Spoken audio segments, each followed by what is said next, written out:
प्रयागराज में महाकुंभ 2025 का दिव्य एवं भव्य आयोजन चल रहा है, जिसमें दूसरा शाही स्नान मौनी अमावस्या के पर्व पर 29 जनवरी 2025 को होने वाला है। लेकिन क्या आप जानते हैं कि माघ मास में मनाई जाने वाली यह मौनी अमावस्या को ज्योतिषीय एवं सनातनी संस्कृति के अनुसार श्रेष्ठ नहीं माना जाता है।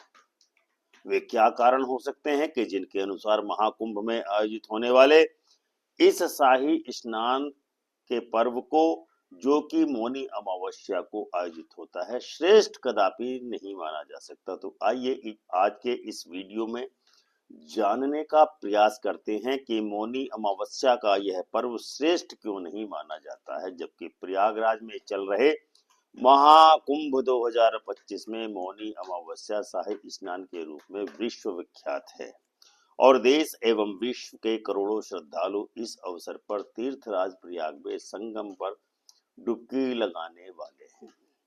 जय सिया राम मित्रों, सबसे पहले हम आपको बताते हैं कि अमावस्या क्या होती है और घटित कैसे होती है।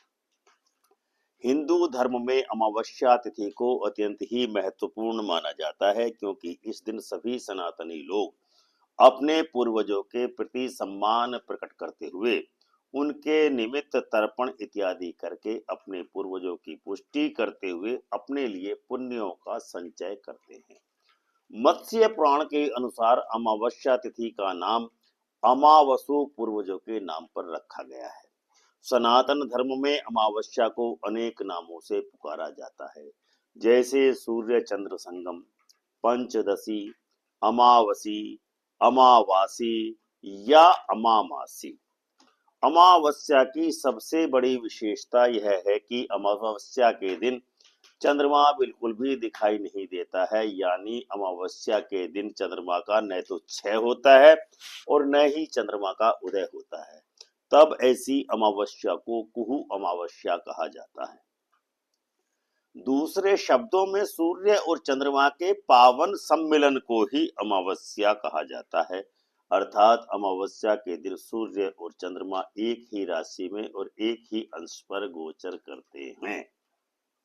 इस प्रकार हम कह सकते हैं कि एक वर्ष में कुल 12 मास होते हैं तथा 12 ही अमावस्याएं घटित होती हैं, जिनमें से कुछ अमावस अन्य नामों से भी प्रख्यात हैं।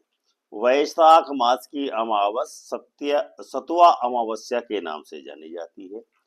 ज्येष्ठ मास की अमावस्या वट सावित्री अमावस्या के नाम से जानी जाती है। श्रावण की अमावस्या चितलगी अमावस्या के नाम से जानी जाती है, जबकि भाद्रपद मास की अमावस्या कुशोत पाटनी अमावस्या के नाम से प्रसिद्ध है। आश्विन मास की अमावस्या सर्व पितृ विसर्जन अमावस्या के नाम से प्रसिद्ध है, जबकि कार्तिक मास की अमावस्या को दीपावली मनाई जाती है।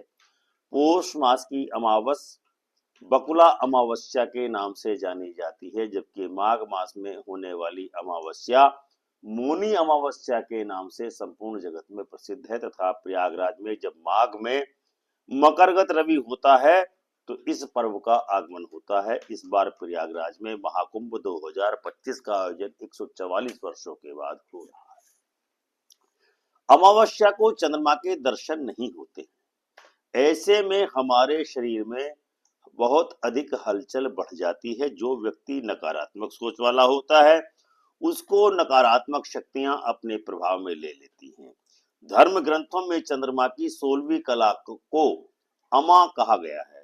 चंद्रमा की अमा नाम की महाकला ही है जिसमें चंद्रमा की 16 कलाओं की शक्तियां सम्मिलित होती हैं। अब हम आपको बताते हैं कि अमावस्या के गुणधर्म क्या होते हैं। नंबर 1, सोमवती अमावस्या। जब कभी भी अमावस्या सोमवार के दिन पड़ती है तो उसको सोमवती अमावस्या कहते हैं। एक वर्ष के अंदर सोमवती अमावस्या 1 या 2 बार ही होती है। इस अमावस्या का विशेष महत्व सनातन धर्म में माना जाता है। विवाहित स्त्रियों द्वारा इस दिन अपने पतियों की दीर्घायु की कामना के लिए व्रत का विधान किया जाता है। नंबर 2, शनिवासरी अमावस्या। जब भी कोई अमावस्या शनिवार के दिन पड़ती है तो उसको शनिवासरी अमावस्या कहा जाता है। इस अमावस्या का भी विशेष रूप से धार्मिक महत्व है। नंबर 3, अंधकार यानी अमावस्या को चांदनी की अनुपस्थिति होती है। अंधकार को अज्ञान का प्रतीक माना जाता है, इसलिए पितृदोषों को दूर करने के लिए इसका विधान बताया गया है कि कोई भी अधूरा या अनसुलझा का कर्म जब बाधा उत्पन्न करता है तो पितृदोष शांति का उपाय किया जाता है। नंबर 4, कुछ विद्वानों का मत है कि अमावस्या अत्यंत ही शुभ मानी जाती है। इस दिन भगवान शिव, पितरों और तुलसी माता की पूजा का विशेष विधान है। नंबर 5, कुछ विद्वानों के मतानुसार हिंदू धर्म में इसे निशाचरी रात कहा जाता है। ऐसा माना जाता है कि अमावस की रात में नकारात्मक शक्तियां अधिक रूप से सक्रिय हो जाती हैं और इसी दिन जादू, टोना, तंत्र, मंत्र, साधना, सिद्धि प्राप्त करने जैसे काम किए तांत्रिक कर्म किए जाते हैं, इसलिए अमावस्या का विशेष महत्व माना जाता है।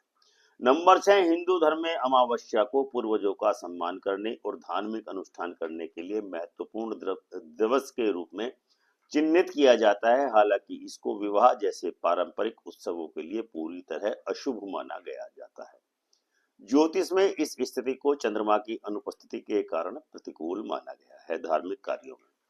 नंबर 7, धार्मिक मान्यताओं के अनुसार अमावस्या के दिन विधि पूर्वक श्राद्ध कर्म और तर्पण करने से व्यक्ति को पूर्वजों की कृपा प्राप्त होती है। साथ ही पवित्र नदी में स्नान और दान करने का विशेष महत्व है। इन उपायों को करने से पितृदोष से छुटकारा मिलता है। नंबर 8, इसीलिए अमावस्या तिथि को अपने ज्योतिष और आध्यात्मिक महत्ता के कारण हिंदू संस्कृति और ज्योतिष में महत्वपूर्ण स्थान रखती है। यह आत्मनिरीक्षण, आध्यात्मिक विकास और जीवन की नई शुरुआत का समय है। वह यही माघ मास की अमावस्या यानी मौनी अमावस्या का अधिष्ठापन प्रारंभ होता है, जो प्रयागराज में चल रहे महाकुंभ 2025 मेले में दूसरे शाही स्नान यानी मौनी अमावस्या की परंपरागत शुरुआत होती है। वैसे तो मौनी अमावस्या का शाही स्नान नागा बाबा द्वारा 29 जनवरी को आहूत है, लेकिन ज्योतिषीय आधार पर यह कहा जा सकता है कि मौनी अमावस्या का प्रारंभ 28 जनवरी की शाम को 7:35 से प्रारंभ हो जाएगा, यानी कि श्रद्धालु लोग 28 जनवरी की शाम के 7:35 के पश्चात मौनी अमावस्या के रूप पर्व का स्नान कर सकते हैं। और मौनी अमावस्या का जो शाही स्नान होगा वह 29 जनवरी को होगा और 29 जनवरी की शाम को 6:05 पर मौनी अमावस्या समाप्त हो जाएगी। मौनी अमावस्या आध्यात्मिक विकास के लिए एक यात्रा का प्रारंभ करती है। आध्यात्मिक विकास के लिए मौन का पालन रखा जाता है। कुंभ मेले के दौरान गंगा नदी में स्नान करने से पापों का नाश होता है। अनुष्ठानों में उपवास, पैतृक पूजा और दान इत्यादि शामिल हैं। पर्यवेक्षकों का मानना है कि ये कार्य जीवन में खुशी की आगमन कराते हैं, आत्मा को शुद्ध करते हैं और पूर्वजों का सम्मान करते हैं। मौनी अमावस्या धार्मिक विकास के लिए अत्यंत ही श्रेष्ठ मानी जाती है, इसीलिए इसका विशेष महत्व है। महाकुंभ मेले के दौरान मौनी अमावस्या का महत्व इस वर्ष मौनी अमावस्या को अपने महत्व से जोड़ते हुए प्रयागराज के में महाकुंभ मेला के साथ मेल खाती है।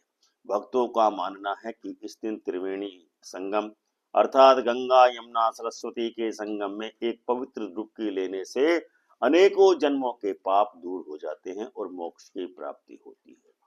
पूर्वजों के लिए प्रार्थना करना विशेष रूप से शुभ माना जाता है, क्योंकि उनसे प्राप्त आशीर्वाद को खुशी और समृद्धि लाने के लिए प्रतीक माना जाता है।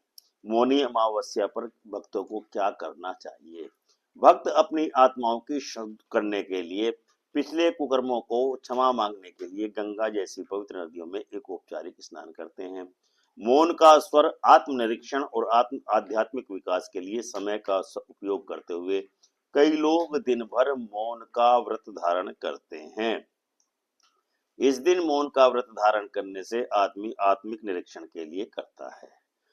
भक्त लोग जरूरतमंदों को भोजन कराते हैं, धार्मिक या अन्य धार्मिक स्थानों में दान करते हैं, अपने पूर्वजों के लिए पितृतर्पण अर्थात अनुष्ठान करते हैं, सरसों के तेल का एक दिया जला करके पीपल के वृक्ष के नीचे रख करके अपने पितरों को याद करते हैं।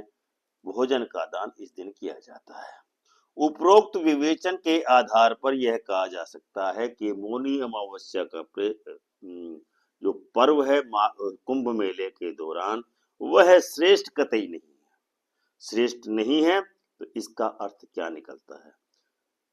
महाकुंभ 2025 में मौनी अमावस्या का पर्व केवल मात्र श्रेष्ठ नहीं है बल्कि सर्वश्रेष्ठ माना जा सकता है, क्योंकि इस दिन सारे कृत्य करने से आदमी को अक्षुण फल प्राप्त होता है। क्योंकि मौनी अमावस्या को अन्य सभी अमावस्याओं का सिरमौर यानी ताज कहा जा सकता है और यह सर्वश्रेष्ठ पर्व है हिंदू सनातन धर्म का। तो ऐसी होती है मौनी अमावस्या की कीर्ति।